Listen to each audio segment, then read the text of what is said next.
அடுத்தது ஒரு செமையான ட்ரிக்கோட வந்திருக்கும். எந்த டிஜிட் நம்பரா இருந்தாலும் 7ஆல டிவைட் பண்ணும்போது ஆஃப்டர் த டெசிமல் பாயிண்ட், அதாவது ஒரு பாயிண்ட்டுக்கு அப்புறமா எந்த நம்பர் வருது அப்படின்றத நம்ம கணக்கு போடாமலே கண்டுபிடிச்சிடலாம். அது எப்படின்றத பார்த்தலாமா?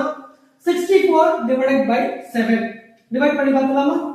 64 divided by 7 7ஆல டிவைட் பண்ணும் பொழுது 9 டைம்ஸ் வரும். 9 7s are 63, remaining 1. so 1 7 divide பண்ண முடியாது, அதனால ஒரு பாயிண்ட் வச்சுட்டு 0 சேர்த்துக்கிட்டோம்.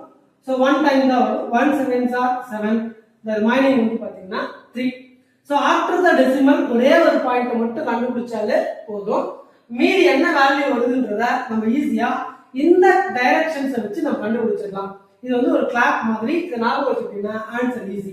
இப்போ நமக்கு என்ன கிடைச்சது பாருங்க, 9.1. கண்டிப்பா டெசிமலுக்கு அப்புறம் ஒரு பாயிண்டாவது கண்டுபிடிச்சிடணும். அப்புறமா இந்த டைரக்ஷன்ஸை நம்ம அப்ளை பண்ணிக்கலாம். 1க்கு அப்புறம் கிளாக் வைஸ் டைரக்ஷன்ஸ்ல மூவ் பண்ணிக்கலாம். 1க்கு அப்புறம் என்ன நம்பர் இருக்கு? 4. 4க்கு அப்புறம் 2. 2க்கு அப்புறம் 8. 8க்கு அப்புறம் 5. 5க்கு அப்புறம் 7. திரும்ப என்ன வரும் அப்படின்னு பார்த்தீங்கன்னா அப்படியே கிளாக் வைஸ்ல 1 4 2 இது போயிட்டே இருக்கும். ஸோ இந்த மாதிரி நீங்க 7ஆல எந்த நம்பரை டிவைட் பண்ணாலும் ஆஃப்டர் த டெசிமல் பாயிண்ட்க்கு அப்புறம் நீங்க கண்டுபிடிக்கவே தேவையில்லை.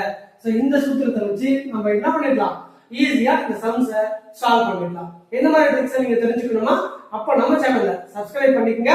அதுக்கு முன்னாடி இந்த क्वेश्चनக்கு நீங்க ஆன்சர் பண்ணிடுங்க. 37 divided by 7 இதனுடைய ஆன்சரை கமெண்ட்ல போஸ்ட் பண்ணுங்க. Thank you.